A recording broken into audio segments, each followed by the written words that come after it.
गुरुर्ब्रह्मा गुरुर्विष्णु गुरुदेव महेश्वर गुरुपरं ब्रह्म तस्मै श्री गुरुवे नमः। ईश्वर परम कृष्ण सच्चिदानंद विग्रह अनादिर्यादि गोविंद सर्वकारणकरणं हरे कृष्ण कृष्ण कृष्ण हरे हरे हरे राम राम राम हरे हरे। नमस्कार, मैं डॉक्टर वरुण कुमार लगभग 3 सप्ताह के अंतराल में फिर आज आप लोगों के सामने हाजिर हूँ। मेरा ये जो वीडियो पोस्ट हम कर रहे हैं, इसमें मेरा जो मुख्य उद्देश्य है, एक जन चेतना लाना है। जो हमारे प्राचीन जो ग्रंथ है उसके प्रति, उन सभी ग्रंथों के प्रति हम सभी का एक रुचि होना चाहिए। हम सभी अभी बहुत ही व्यस्त हैं और हमारे जो कार्यक्रम हैं और अभी जो सभ्यता में जो टेक्नोलॉजी आ गया है, इसके फलस्वरूप क्या हो रहा है, हम काफ़ी व्यस्त हो चुके हैं। और ये इस व्यस्त जिंदगी में प्राचीन जो धर्म ग्रंथ हैं, वेद से लेकर वेद, उपनिषद, रामायण, महाभारत, श्रीमद् भागवत, गीता इत्यादि जो भी शास्त्र है, 18 पुराण, तो ये सब पुराण शास्त्र पढ़ने के लिए हमें अवसर नहीं है, समय ही नहीं है। इससे हो क्या रहा है कि इन सभी ग्रंथों में जो विचार है, जो घटनाएं वर्णित है, और विश्वास कम है। और बहुत अभी जो मॉडर्न एजुकेशन सिस्टम है, इसमें ये सब बहुत ज़्यादा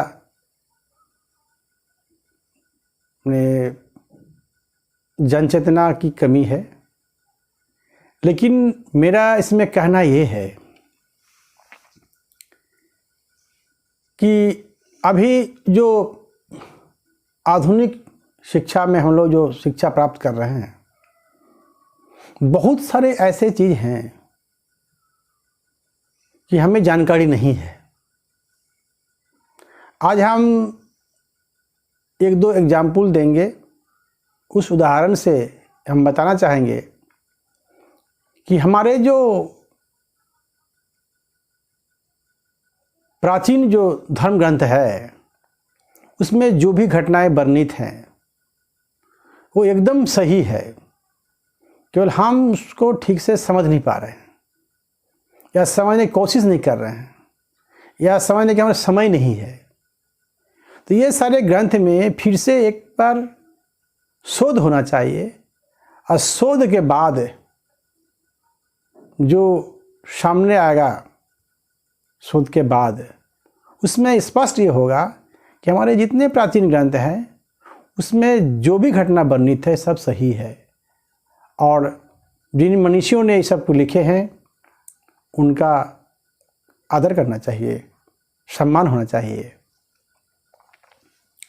हम एक बहुत ही एक छोटी सी जो ग्रंथ है, इसको माना जाए या नहीं, लेकिन उसका हम जिक्र कर रहा हूँ।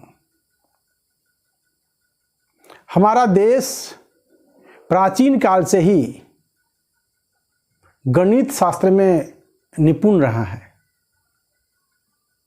और कहा जाए, एक जो हम लोग घर में रखते हैं पतरा, इंग्लिश में जो कैलेंडर बोलते हैं, हम लोग हिंदी में पतरा कहते हैं, पंचांग। तो इस पर अगर देखा जाए पतरा में तो कभी आज इसमें विशेष ध्यान हम लोग नहीं देते हैं, न इसमें कोई शोध कर किए हैं, नहीं, कुछ नहीं। लेकिन इस पर अगर ध्यान दिया जाए तो हम सबों का आंखें खुल जाएगी। रही बात कि हमारे जो सौरमंडल है, सौर जगत है, उसमें बहुत सारे घटनाएं दिन प्रतिदिन घट रहा है, लेकिन वो सारे घटना का पता हमें तो नहीं चलता है। आज से 30-40 साल पूर्व से अभी जो तकनीक युग आया है, उसमें बहुत सारा इंफॉर्मेशन हम लोग को मिल रहा है। लेकिन अगर देखा जाए तो ये सौरमंडल की जो घटना है, उसमें एक घटना लेकिन हम लोग देखते हैं या देख पाते हैं, आज से नहीं, शुरू से ही। वो घटना है ग्रहण, सूर्य ग्रहण और चंद्र ग्रहण। रही बात कि जब से ये सृष्टि है, जब से ये सौरमंडल का रचना हुआ है अपने विश्व ब्रह्मांड की सृष्टि की प्रकृति के नियम से, तब से ये ग्रहण चलते होते आ रहा है। रही बात कि हमारे देश में हजारों साल पहले ये पतरा या पंचांग जो है लिखे जाते हैं। ये पतरा पंचांग जो आज का कोई लिखी हुई कोई किताब नहीं है, और देखा जाए तो ये पंचांग चाहे ये पतरा हमारा भारत के एक प्राचीन विज्ञान है। ये आप सोच सकते हैं, अभी तो मेरे मॉडर्न टेक्नोलॉजी में सैटेलाइट के माध्यम से कब ग्रहण है ये सब पता चलता है, 2-4 दिन पहले पता चलता है, दिखाई पड़ता है। लेकिन पतरा में आज हजारों साल पहले पूरे साल भर का जो घटनाएं सौरमंडल में होता है, वो हम लोग देखते थे। यही नहीं कि एक पतरा में पूरे एक ग्रहण तालिका रहता है और उसमें पूरे साल का लिखा रहता है कि आज चंद्र ग्रहण है, वो सूर्य ग्रहण है, पूर्णग्रास है, अर्धग्रास है, इतने घंटे तक ग्रहण रहेगा, ये सब। और वो पतरा के हिसाब से अगर आज सोमवार है, 22 फरवरी है, और माने कि आज पूर्णिमा है, चंद्र ग्रहण है, वो पतरा में लिखी हुई है, तो वो पतरा में जो लिखा हुआ है वो हम एकदम ग्रहण के हिसाब से देखते हैं कि वो एकदम सही। रही बात, ऐसी बात नहीं है कि अभी टीवी भी हो गया, सैटेलाइट हो गया तो ग्रहण हो रहा है, ऐसी बात नहीं है। ग्रहण तो शुरू से ही हो रहा है, जब से इस धरती का सृष्टि हुआ तब से तो ग्रहण हो रहा है। लेकिन ये 1000-2000 पहले ही से ही हमारे देश में पतरा लिखा गया है, और वो इतना सटीक उसमें गणना है कि वो ग्रहण से पता चलता है कि हमारे जो ये पतरा है, ये पंचांग है, और जो पूरे साल का जो लिख देते हैं, और वो इतना सटीक हो जाता है, इसमें कोई त्रुटि नहीं है, कोई भूल चूक नहीं है कि आज ग्रहण है तो ग्रहण नहीं हुआ, ऐसा नहीं होता है। यानी हमारे इस पतरा से हम जान जाते हैं कि हमारा जो भारत का जो विज्ञान है, ये प्राचीन विज्ञान, और कितना प्रैक्टिकल है। तो इस पतरा, अगर ये पतरा का जितने घटना अगर सही, यानी जो हमारे यहाँ जो उस समय ना सैटेलाइट है, कुछ नहीं है, केवल गणना के आधार से सौरमंडल में, सौर जगत में क्या घटना घट रहा है वो हम देख सकते हैं।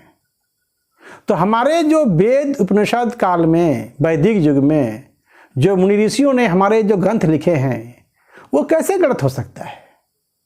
वो भी सही है। तो एक उदाहरण मैंने पेश किया कि पतरा का घटना जब हम देखते हैं कि ये पतरा आदमी लिखे हैं और घटना है सौर जगत का, जो हमारे यहाँ लाखों करोड़ों कोस दूर की घटना, उस घटना को पतरा में हमारे यहाँ के मुनि ऋषियों ने लिख दिया, एकदम वास्तव।